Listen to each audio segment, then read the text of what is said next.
Hey everyone, Ben here with Fly Plugins, and in this tutorial video, I'm going to demonstrate how to give your students feedback for your online courses with WP Courseware 4.8.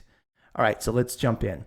So you'll notice here that I just took this quiz, which is a single true or false question, and unfortunately I didn't pass the quiz. So you'll see I've got it already graded because it was using an automatically graded type question.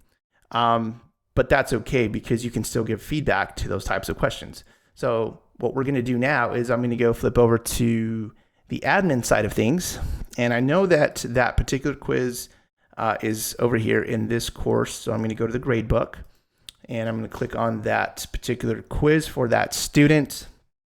And you're going to notice here that this question is listed out here. And I have the option here to provide feedback. And so I can type anything here. Okay, and once that is typed into the feedback box, I'm going to go ahead and hit Save Changes. Okay, and so now if I go back to my quiz results page here and I do a refresh, now you're going to see instructor feedback show up right here.